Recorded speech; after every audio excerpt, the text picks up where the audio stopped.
Sofia the First, Enchanted Feast.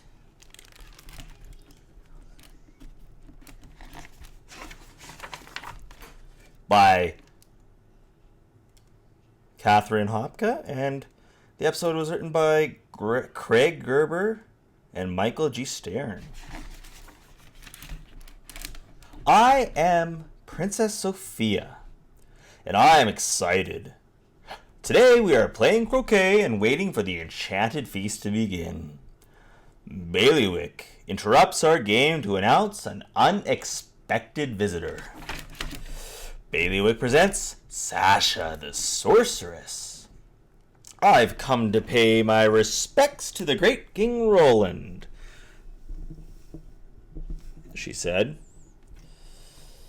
She conjures up a new scepter for Dad and some flowers for Mum, pretty bracelets for Amber, and shiny new boots for James. Something about Sasha seems familiar. Have we met before? I ask her. No, says Sasha, staring strangely at my amulet. I'd remember such a charming princess, especially one with such a beautiful amulet. Then Sasha conjures up a necklace for me, but I'll never take off my amulet, so I gave my new necklace to Amber. Cedric arrives and introduces himself to Sasha. The Cedric the Sorcerer? She asks.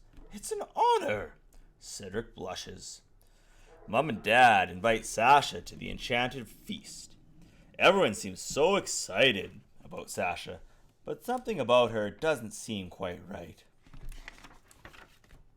So I go visit Cedric. I've got a bad feeling about Sasha, I tell him. Since you're a sorcerer, I thought you might know if she's up to something.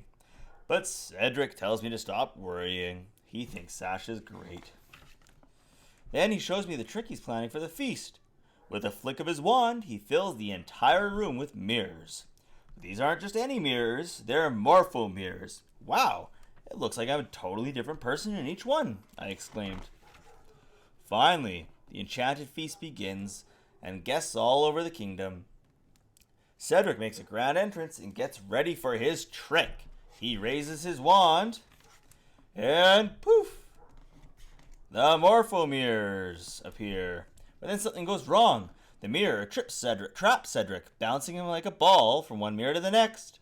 Nobody knows what to do, except Sasha. With one wave of her wand, she makes the mirrors disappear. Then Sasha conjures up the most amazing food you've ever seen. Talk about an enchanted feast. Everyone applauds for Sasha the Sorceress. Well, everyone except Cedric, who slinks quietly out of the room. Mr. Cedric, wait, I call, running after him. But Cedric disappears into his tower. Poor Cedric. I feel so bad for him. Clover hops up and asks me what's wrong. Everyone thinks the new sorceress is great, I tell him, but something about her just doesn't seem right. Then my amulet starts to glow, and Snow White appears. She sits down and tells me a story. Once an old woman gave me a poisoned apple, but she was really my wicked stepmother in disguise. Snow White takes my hand. Sofia, people who aren't always who they pretend to be. If you get a bad feeling about someone, you should trust that feeling, no matter what. Now I know what to do. I've got to warn Mum and Dad about Sasha. But when I reach the dining hall, Sasha's outside it. Vines are blocking the doors, and suddenly she transforms. Now I know why she seems so familiar. Miss Nettle, I cry. Miss Nettle is a very bad fairy. Once she tried to steal a spell book from the good fairies, but I stopped her. What are you doing here, I ask. I've come for the amulet of Avalor, Miss Nettle cackles. She tries to grab my amulet, but I run from her. I make it to the great hall and find Cedric there, practicing his morpho mirror trick. Luckily, this time it's working perfectly. Miss Nettle finds us there. You want the amulet, I say? Come and get it. Miss Nettle flings a spell at me. At least she thinks it's me, but really it's a mirror. So the spell bounces back, and traps the bad fairy with her own magic. But Miss Nettle escapes the trap. "You haven't seen the last of me," she cries as she flies through the window. Whew. Now that she's gone, we can just have fun with Cedric Amazing's Morpho Mirrors.